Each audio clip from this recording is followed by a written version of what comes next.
kasalanan ko'y iyong bawiin, ayon din sa iyong pag-ibig sa akin. Linisin mo sana ang aking karuhan, at patawarin mo ang aking kasalanan. Sa ngalan ng Ama, ng Anak at ng Espiritu Santo. Amen. Sumainyo ang Panginoon. At sumaiyo rin. Mga kapatid, isang problema ng ating mundo ngayon ay gutom. We have a hunger problem. Pero alam niyo ba ang pangalawang problema sa buong mundo? Hindi lang gutom ng tiyan, gutom ng puso. We also have a anger problem. Nakakapatay ng katawan ang gutom. Pero kapag meron kang galit sa iyong kapwa, hindi lang siyang napapatay mo, pati ikaw unti-unti na namamatay. Habang meron kang galit sa iyong puso, mahirap magmahal. Habang meron kang galit sa iyong loob, mahirap na marinig mo at makita mo ang kagustuhan ng Diyos. Kaya naman, mga kapatid, sa banal na misang ito, suriin natin ang ating mga kalooban. Aminin natin ang mga pagkakataon na kung saan nagtanim tayo ng galit, ng hinanakit sa ating mga kapwa. Aminin natin ang ating kahinaan, at para tayo'y makitang karapat dapat makatanggap sa mga banal na misteryo, hilingin natin muli ang awa at pagpapatawad ng Diyos. Inaamin ko Sa makapangyarihang Diyos at sa inyo mga kapatid, na lubha akong nagkasala sa isip, sa salita at sa gawa, at sa aking pagkukulang. Kaya isinasamo ko sa mahal na Birheng Maria, sa lahat ng mga anghel at mga banal, at sa inyo mga kapatid, na ako'y ipanalangin sa Panginoong ating Diyos. kaawaan tayo na makapangyarihang Diyos. Patawarin tayo sa ating mga kasalanan. Patnubayan tayo sa buhay na walang hanggan. Amen. Panginoon, kaawaan mo kami. Panginoon, kaawaan mo kami. Kristo, kaawaan mo kami. Kristo, kaawaan mo kami. Panginoon, kaawaan mo kami. Panginoon, kaawaan mo kami. Manalangin tayo. Ama naming makapangyarihan, ipagkaloob mong kami maging handa para sa Pasko ng pagkabuhay ng iyong anak, upang ang aming inakong pusang pagtitiis ay magbunga ng wagas ng pagmamalasakit sa pamagitan ni Jesucristo kasama ng Espiritu Santo, magpa sa walang hanggan. Amen.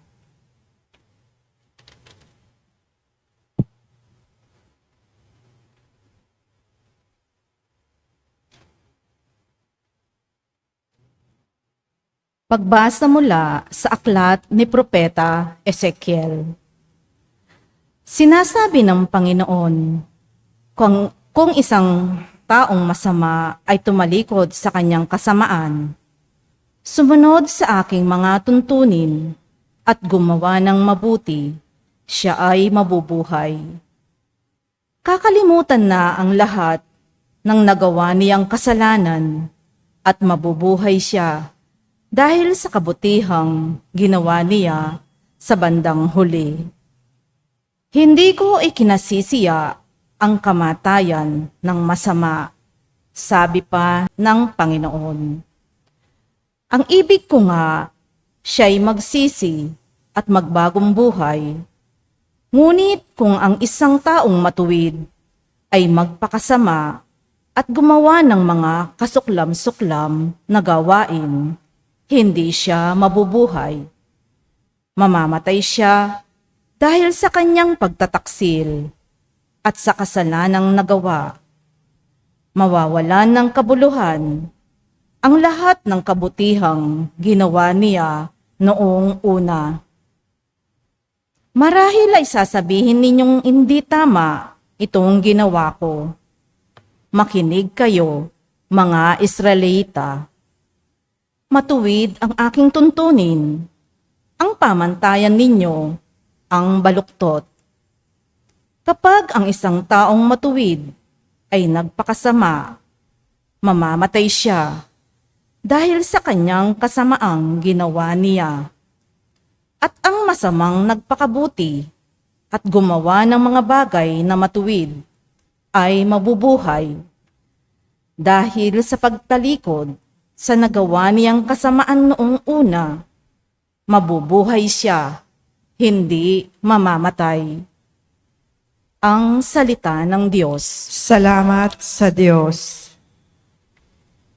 Hiling nami iyong limutin tanang kasalanan namin. Hiling namin yung limutin tanang kasalanan namin.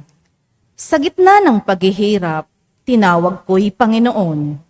Panginoon, ako'y dinggin pagka ako'y tumataghoy. Dinggin mo ang pagtawag ko't paghingi ng iyong tulong. Hiling namin yung limutin tanang kasalanan namin. Kung ikaw ay may talaan nitong aming kasalanan, lahat kami ay tatanggap ng hatol mong nakalaan. Ngunit iyong pinatawad, kasalanan ay nilimot. Pinatawad mo nga kami upang sa iyo ay matakot. Hiling namin yung limutin tanang kasalanan namin. Sabi ka kong naghihintay sa tulong mo, Panginoon. Pagkat ako'y may tiwala sa pangako mong pagtulong. Yaring aking pananabik, Panginoon, ay higit pa sa sirenong naghihintay ng pagsapit ng umaga. Hiling namin yung limutin tanang kasalanan namin. Magtiwala ka, Israel.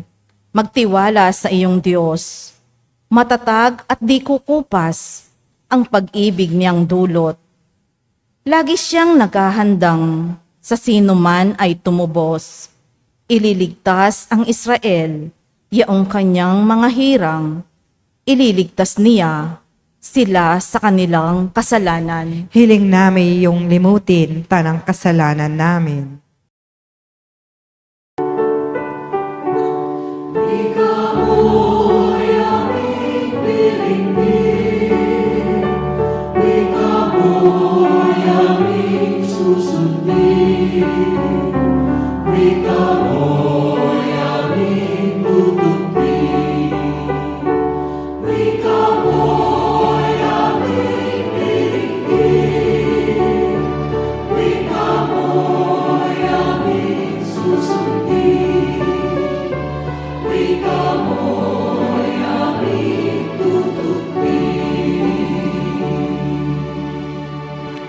Sinabi ng Poong Mahal, kasamaan ay layuan, kasalanan ay pagsisihan.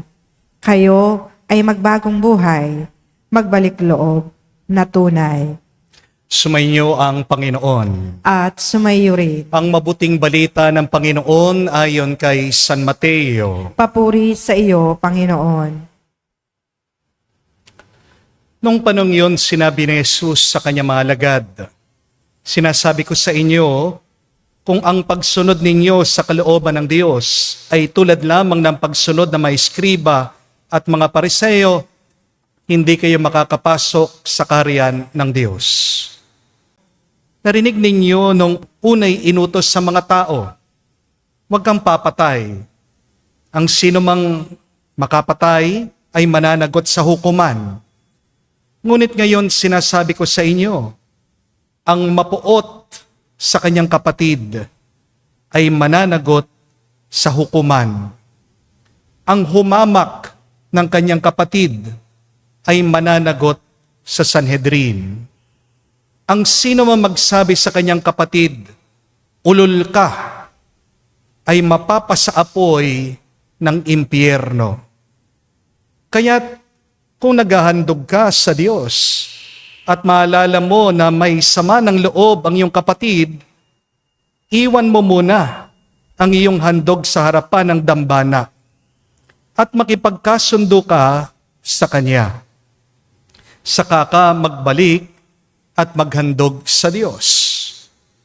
Kung may magsakdal laban sa iyo sa hukuman, makipagayos ka sa Kanya habang may panahon, bago Kanya iharap sa hukom. At kung hindi ibibigay Kanya sa hukom, na magbibigay naman sa iyo sa tanod, at ikaw ay mabibilanggo. Sinasabi ko sa inyo, hindi ka makakalabas doon hanggat hindi mo nababayaran ang kahuli-hulihang husing. Mga kapatid, ang mabuting balita ng ating Panginoon. Pinupuri ka namin, Panginoong Hesukristo. Magandang araw po muli sa inyong lahat. Welcome po sa ating banal na misa. Isa po sa pinakamalaking problema natin ngayon, galit. Admit it or not, a lot of us have anger problems. Amen? Pumunta na lang po kayo sa social media. Parang lahat yata ng tao galit na galit. Mag-comment ka lang ng konti tungkol sa politika. Maraming sasagot sa iyo. Minsan hindi mo man kakilala, mga dummy account, minumura ka. Galit na galit din ang mga tao sa daan. Kaya nga ang dami pong nagkakaroon ng road rage. Wala pa dyan yung mga ibang tao na may tinatanim o tinatagong galit o hinanakit. Meron nga po kahapon pumunta dito, nagpapa-counseling sa akin. Sabi niya, bigla na lang, hindi siya kinakausap ng kanyang anak. Very close siya sa kanyang anak. Pinalaki niya ang kanyang anak. Nung bata daw po, yung anak niya, pag merong problema, agad tinatawag siya. Ngayon, hindi na siya pinapansin. Ito ay galit na tahimik. Kaya nga po, ang dami kong natatanggap na message. Nagtatanong, Father, paano ba mawala ang galit? Father, paano ba pahabain ang aking pasensya? Konti na lang po, sasabog na ako. Ang dami sa atin, hindi marunong mag-manage ng kanilang anger, ng kanilang galit. Di po ba? Kaya nga, lumalaki ang problema, lumalalim ang mga hidwaan. At ngayon, napakalinaw ng turo at sabi ng ating Panginoong Hesukristo. Ang sabi niya, ang nagagalit sa kanyang kapatid ay mananagot sa hukuman. Tingnan niyo po yon. Hindi lang pananakit ang tinuturing na kasalanan ng Diyos. Kapag nagtatanim ka din ng galit, ng poot sa iyong puso, hindi yan kinatutuwa ng Diyos. Nagkakasala ka din. Amen? Bakit? Dahil ang galit, kapag pinabayaan mo, yan ay mamumunga. At ang bunga ng galit ay karahasan. Diba? Sa Genesis, sinong unang pumatay? Sinong unang pinatay? Diba? Ang unang recorded, nakasulat na karahasan ay galing sa magkapatid. Magkadugo, magkalaman, si Cain at si Abel. Paano napatay ni Cain yung kapatid niya, si Abel? Kasi nagtanim siya ng galit sa kanyang kapatid. Tingnan niyo po, pag nagagalit ka, nabubulag ka na sa katotohanan, nakakalimutan mo na ang iyong pagmamahal sa iba, sa iyong kapwa, lalong-lalo na sa iyong pamilya. The fruit of anger is violence. Kaya, ito pong gusto kong ituro sa inyo, iwan sa inyo. Dalawang paraan para harapin natin ang ating mga galit. 2 ways to deal with your anger. Una po, kung ang galit ay nanggagaling sa iyong loob, ilabas mo. Di po ba? Release your anger. Expel your frustration. Do not hold on to your disappointments. Kapatid, subukan po natin ito. Exercise lang. Sabay-sabay po tayo, ha? Huminga lang tayo. Therapeutic po ito. Nakakatulong, nakakagaan ng loob. Kaya niyo po ba? Wala pong KJ, ha? Sabay-sabay. Inhale. Exhale. Nag-toothbrush naman kayo, no? Wag po kayo mahiya. Isa pa. Inhale. Exhale. Isa pa po. Lasa lang po. Inhale. Stop. Hold. Wala pong hihinga hanggang mamaya. Kaya nyo ba? Baka mamatay na kayo. Hindi po ba? O, sige po, exhale. Baka hindi nga kayo huminga. Exhale. Ano po ang mangyayari? Kapag hindi mo nilabas yung nasa loob mo, mahihirapan ka. Masasakal ka. Malalagutan ka ng hininga. Ganito din po pagdating sa galit. Galit nang gagaling sa puso mo. Gawa mo yan eh. Pero kung kinikimkim mo, tinatago mo, hindi mo nilalabas. Hindi naman yung kaaway mong sinasakal mo eh. Ikaw mismo sinasakal mo ang iyong sarili. You suffocate yourself when you're angry. Di po ba? Yan, meron mga iba na i-stroke eh. Kaya nga pag galit na galit ka, nahihilo ka. Di po ba? Maraming mga taong namamatay hindi dahil sa sakit, kundi dahil sa kanilang sakit ng loob. Amen? Maraming mga tao may sakit, stress-related. Anong kinai-stress? Hindi naman yung trabaho eh, kundi yung mga tao. Di po ba? Maraming mga tao namamatay dahil sa hinanakit. Maraming mga tao namamatay dahil meron silang galit na hindi nilabas. Pero ang tanong, paano natin ilalabas ang galit? Sa paninigaw? Sa pananakit? Sa paghihiganti? Meron pong isang tindahan sa Tarlac. Di ko po alam kung alam nyo ito. Pwede mong ilabas ang iyong galit, ang iyong frustration. Alam niyo po ba? Punta po kayo doon. Magbayad po kayo, bibigyan kayo ng baso, ng pinggan, babasagin. Pagkatapos, ihahagis mo, itatapon mo doon sa pader. Pampalabas lang daw po ng stress. Pero, isipin niyo po ito, hindi mo naman kailangan magbayad, gumastos, o mapagod para lang maalis mo ang iyong galit. Meron pong libre at magandang paraan para maalis natin ang galit o negatibo nating nararamdaman. Paano po? Ilabas mo sa pamagitan ng pananalangin. Amen? Kung gusto mo pa nga, umiyak ka sa Diyos. Crying is therapeutic. Because when you cry, it cleanses your soul. It cleanses your heart. At magpatawad ka. Forgive. You release it by removing that negative experience in your heart through forgiveness. Magdasal ka kung nangihina ka, kung hindi mo na kaya. Kasi tandaan niyo po, you can never hate someone that you pray for.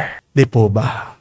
Mawawala ang galit mo kung paulit-ulit kang magdadasal at magpapatulong sa Diyos. Ano po ang sabi ni San Pedro sa sulat niya? Throw your anxieties unto Him. Itapon mo lahat yung masama na yung nararanasan, naiisip. Ginawa ang puso mo hindi para tapunan ng basura.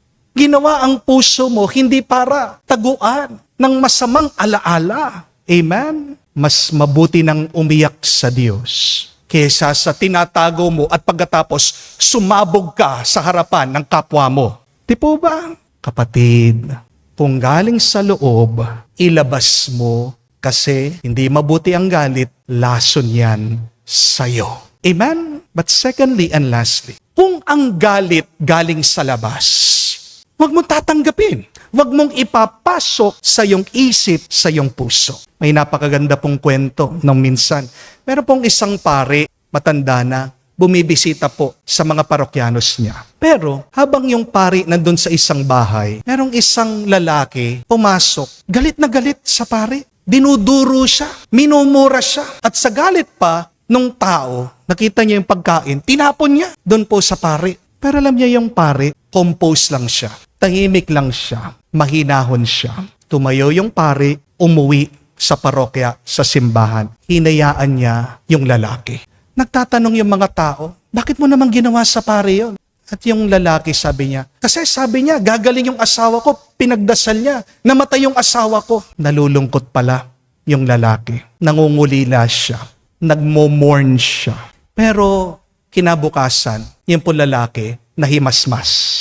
Pumunta po sa parokya, kinausap niya yung pari, humingi po siya ng patawad, at nagtatanong po yung lalaki, sabi niya, Father, bakit nung minura-mura kita, nung sinagawan kita, bakit hindi ka sumagot? Bakit tahimik ka lang? Para bang payapa ka pa? Alam niyo po, sabi ng pare, ang ganda. Tandaan mo ito, ang galit parang regalo.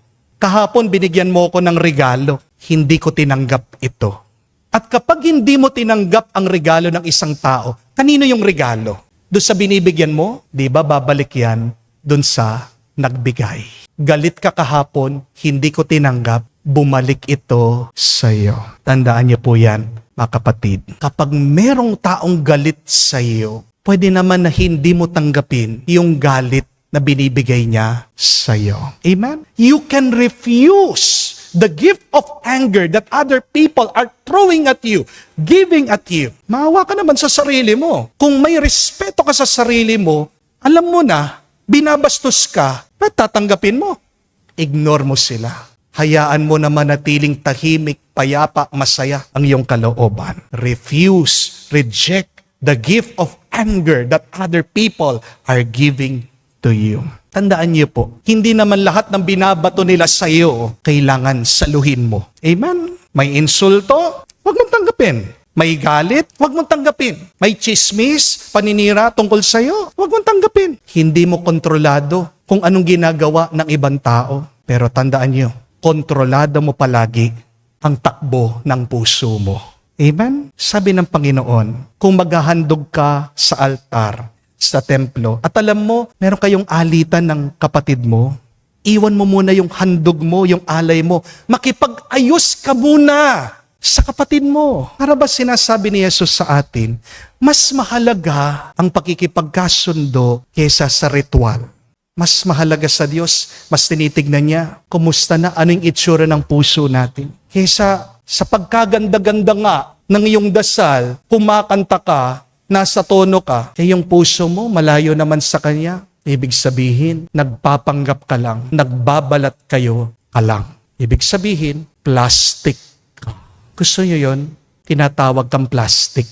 Pag plastic ka, toxic ka. Amen? Sinasabi lang ng Diyos, kapag meron tayong galit, huwag tayong maghandog sa Kanya kasi baka ang maibigay mo sa Diyos, pangit, hindi pagmamahal.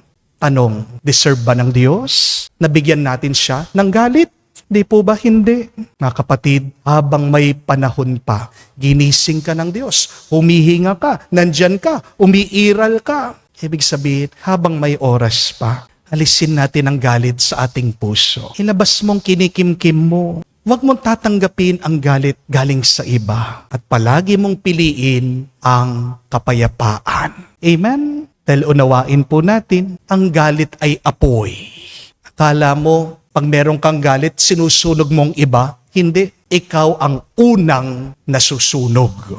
Amen? Kaya magdasal po tayo. Sabihin natin sa Diyos, Panginoon, alisin mo naman itong galit sa aking puso. Palitan mo ng kababaang loob. Palitan mo ang aking puot at hinanakit ng kapayapaan. At kung may isang bagay na kailangan nating matandaan ngayong araw, magaan ang buhay kapag ang puso mo marunong magpatawad.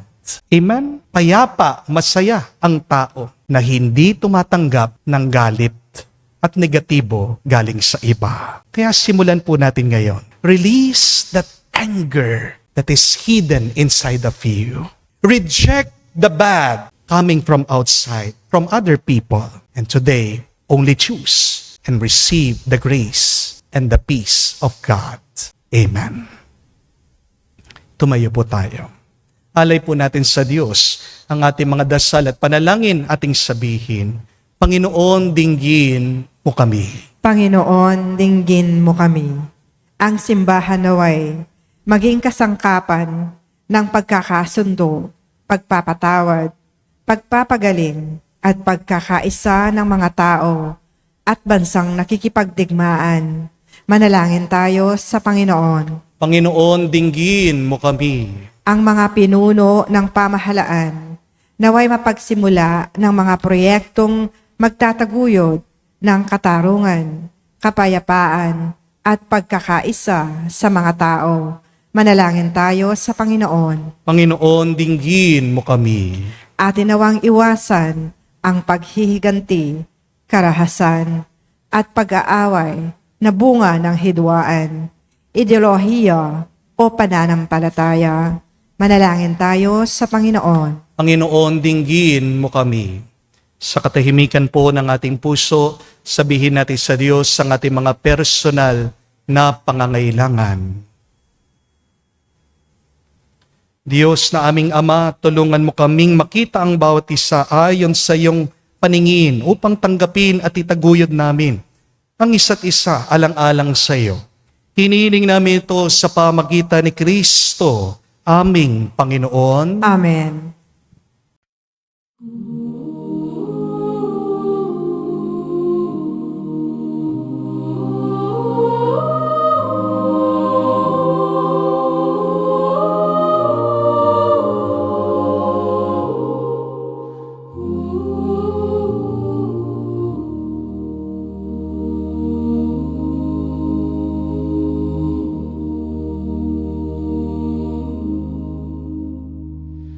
Handog ko, Diyos ko, tanggapin mo na.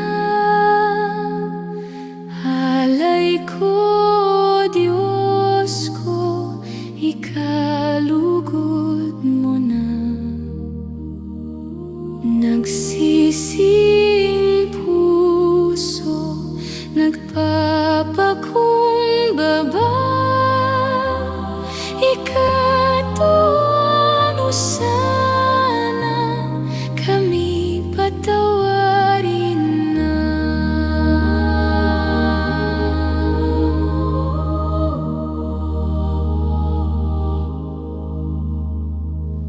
Alay na insenso, hindi ka masaya.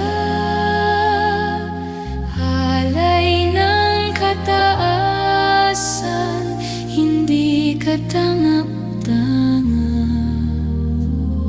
Handog na mahihirap, galing sa dukha. Sa'yo'y kaya-kaya, sa'yo'y katuwa-tuwa.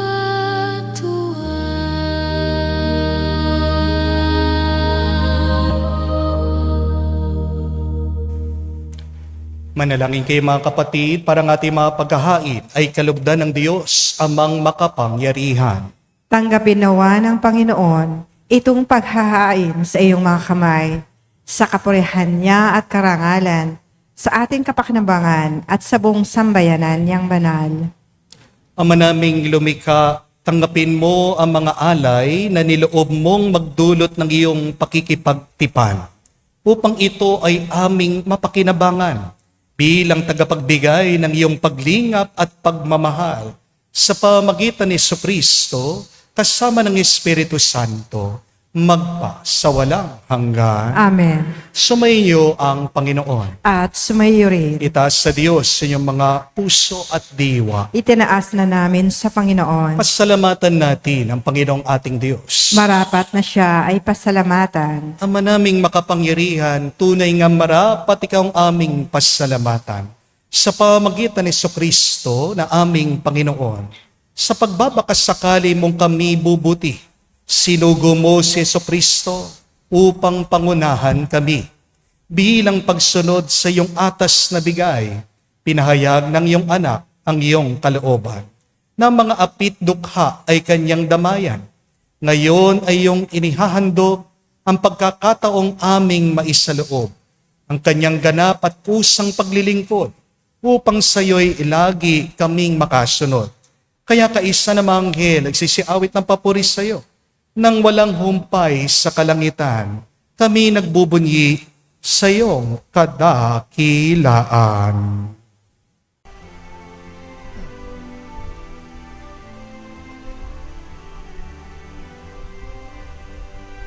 Santo, Santo, Santo, Panginoong Diyos ng mga hukbo, napupuno ang langit at lupa ng kadakilaan mo. Hosana, Hosana,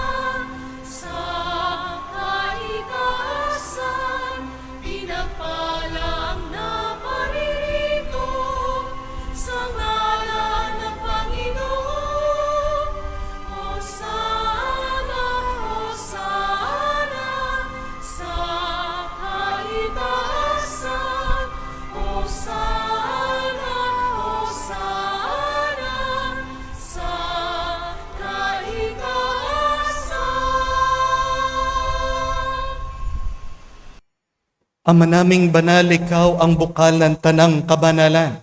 Kaya't sa pamagitan ng iyong Espiritu, gawin mong banal ang mga kaloob na ito upang para sa amin maging katawan at dugo ng aming Panginoong Heso Kristo.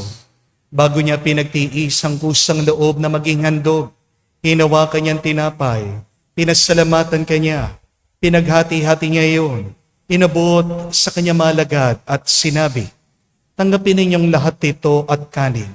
Ito ang aking katawan na ihahandog para sa inyo.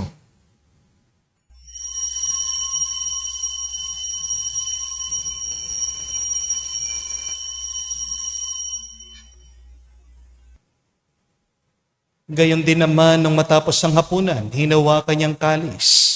Muli kanyang pinasalamatan. Inabot niyang kalis sa kanyang malagad at sinabi, tanggapin ninyong lahat ito at inumin. Ito ang kalis ng aking dugo, ng bago at walang hanggang tipan.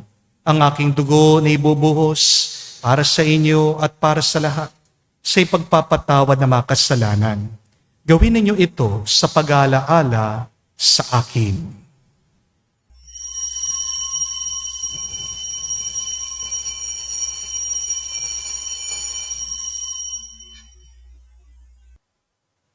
Ang misteryo ng pananampalataya.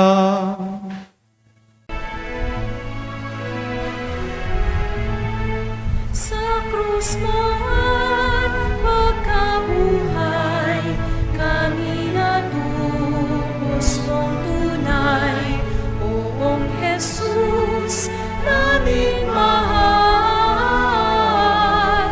iligtas mo kaming tanan, ngayon at magpakailanman. Ama, ginagawa namin ngayon ang pag-alaala sa pagkamatay muling pagkabuhay ng iyong anak.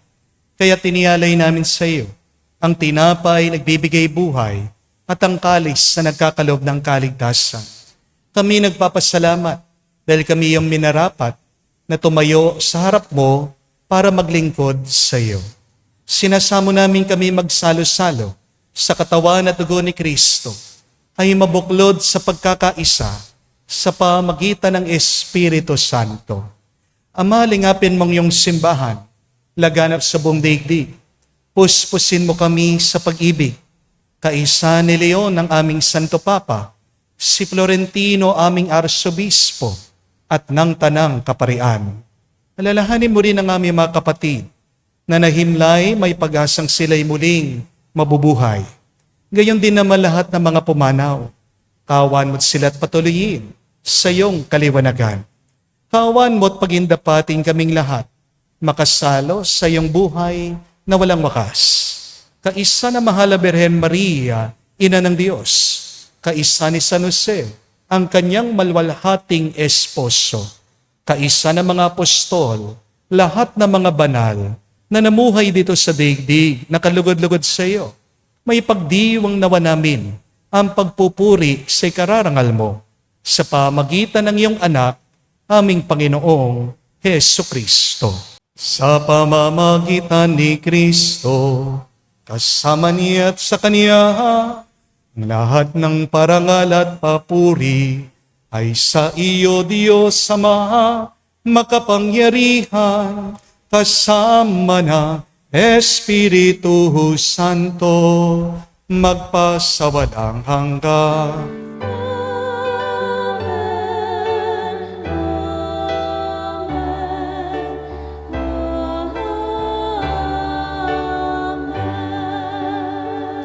Sa nakagaling na utos at turo ni Jesus sa Panginoon natin na Diyos, ipahayag natin ng lakas, loob.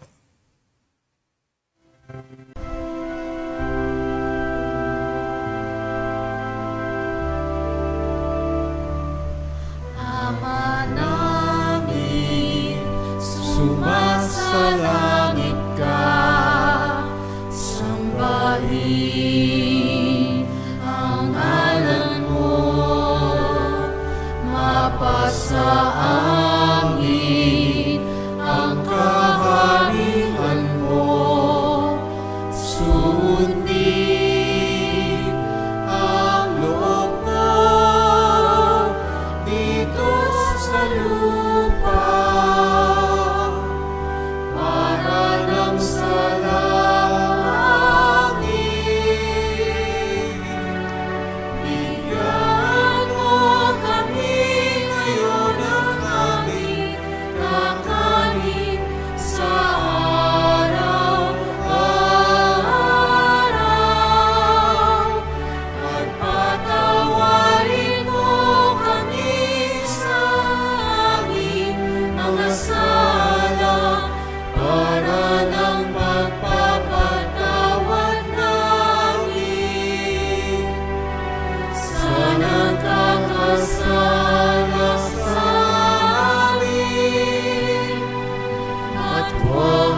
Hinihiling namin kami, Yadya, sa lahat na masama, pagkalooban ng kapayapaan araw-araw, iligtas sa kasalanan, ilayo sa lahat ng kapahamakan, samantalang aming pinanabikan ang dakilang araw ng pagpapahayag ng tagapagligtas naming si Hesu Kristo. Sapagkat iyo ang kaharian at ang kapangyarihan at ang kapurihan magpakailanman. Amen.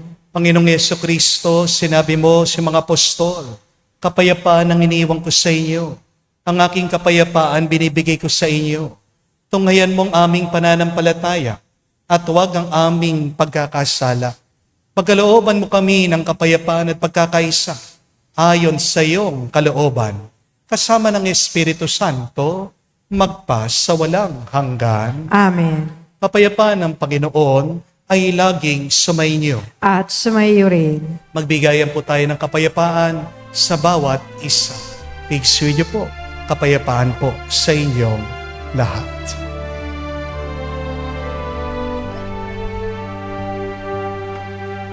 Kordero ng Diyos na nag-aalis ng mga kasalanan ng sanlibutan, maawa ka sa amin. Maawa ka sa amin. Kordero ng Diyos na nag-aalis ng mga kasalanan ng sanlibutan, maawa ka sa amin. Maawa ka sa amin. Kordero ng Diyos na nag-aalis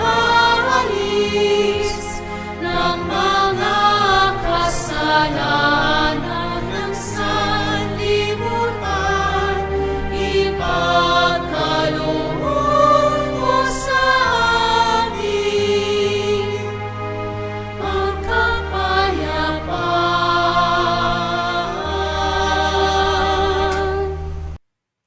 Mga kapatid, naririto ang ating Panginoong Jesucristo, ang Kordero ng Diyos. Siya nag-aalis sa mga kasalanan ng sanlibutan. Mapalad tayong lumalapit sa piging ng Kordero. Panginoon, hindi ako karapat-dapat na magpatuloy sa iyo, ngunit sa isang salita mo lamang ay gagaling na ako.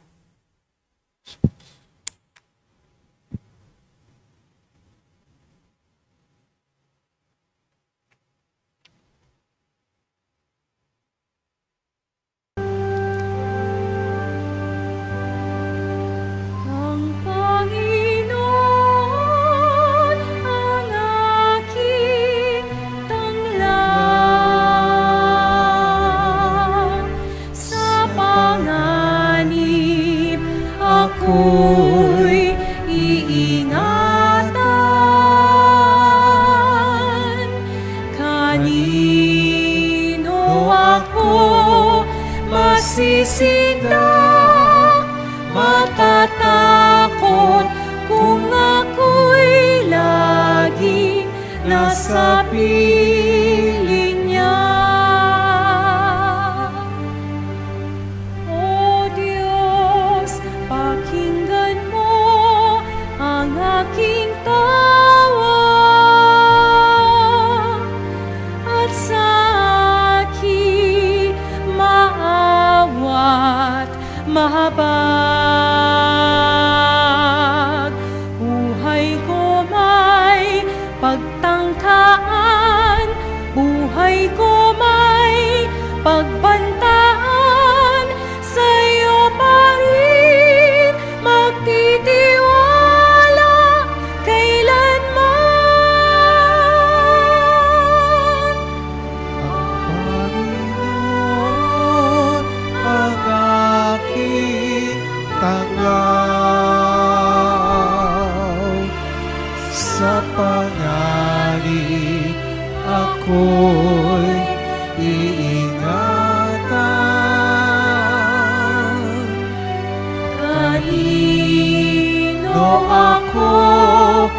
masisinda, matatakot kung ako'y laging nasa piling niya. Manalangin tayo. Ama naming mapagmahal, ang banal na pakikinabang namin ngayon ay magdulot nawa ng kagalingan sa aming nauukol at pagkadalisay ng aming makasalanang kahapon. Kami naway laging makasalo mo sa habang panahon sa pamagitan ni Jesucristo kasama ng Espiritu Santo magpa sa walang hanggan. Amen. Normal lang po ang magalit. Parte ng ating emosyon ang galit. Pero kailan tayo nagkakasala dahil sa galit? Dahil sa galit na yan, ay gagawa ka ng masama sa iyong kapwa. Sabi nga ng Panginoon, pag sinasabihan mo na ulol, o minumura mo ang kapatid mo, nagkakasala ka. Kaya paalaala ko po sa inyo yan, never curse.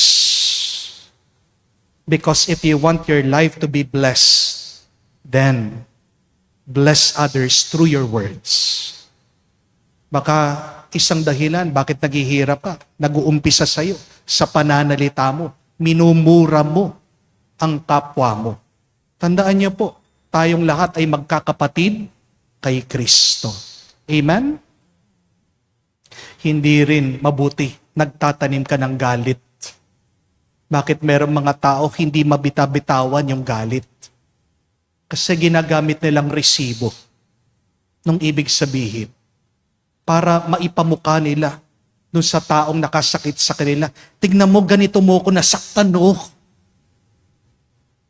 But I have a bad news for you. Those people who have hurt you do not care about you. Hindi po ba? Kahit na paano mo sabihin, ganito mo ako sinaktan, ang sakit-sakit. Hindi ako nakatulog, nagkasakit ako, na-hospital ako. Tatawanan ka lang niya. Anong nasa loob niya? I don't care. Because a lot of people are selfish. Amen? Ba't mo sinasaktan ang sarili mo dahil lang sa mga taong walang pagmamahal sa'yo? Care about yourself. People don't care about you, then care about yourself. At isang mabuting gawin natin para lumusog tayo, lumakas tayo, sumaya tayo, magkaroon tayo ng kapayapaan para mas maging banal ang ating pagkatao, matuto kang bitawan ang galit mo. Paano? Dalawang paraan na aking pong tinuro sa inyo. Kung galing sa puso mo, edi ilabas mo. Yung di nakakatulong sa'yo, iwan mo. Amen? Always exhale. Exhale. Magbuntong hininga ka. Stress ka. Gawin mo. Pag nagdadasal po kayo, buntong hininga nyo, gusto mo pa, umiyak ka, iwan mo sa Diyos. Huwag mo nang kukunin, huwag mo nang dadalhin pa. Amen? But second, kung galing yan sa labas, ano yung sabi ko? Regalo yan ng iba. Pangit lang nga yung regalo nila. Masyado tayong mabait eh. Hindi po ba? Binibigyan ka ng regalo. Pasalamat ka, oo. Pero maawa ka naman sa sarili mo. Double XL ka, binigyan ka ba naman na small? Susuotin mo ba? Para lang ma-please mo yung tao. Di ka na nga humihinga eh. Tingnan mo, sinuot ko yung binigay mo. Ha? Sa sobrang kabaitan natin, pinapahirapan natin ang ating sarili. Hindi po ba? Muli, hindi lahat ng binibigay sa'yo, tinatapon sa'yo, sasaluhin mo. Amen? Marunong kayo sanang pumili. ng iyong tatanggapin. Only accept what is beneficial to you, what can help you to grow and to become better, to become holier every day. You can reject the gift of anger from other people. Tanong niyo po sa inyong sarili, kanino ako tumanggap ng galit galing sa iba? Ano pa yung galit na tinatago ko sa aking puso? Panahon na, kapatid. Iwan na natin yan para maging malaya ka, para maging masaya ka. Sumainyo ang Panginoon. At sumayo rin. At kayo'y basbasan ng Diyos, makapangyarihan sa lahat, sa ngalan ng Ama, ng Anak, ng Espiritu Santo. Amen. Ating misa'y natapos na, humayo tayo sa kapayapaan ni Kristo. Salamat sa Diyos.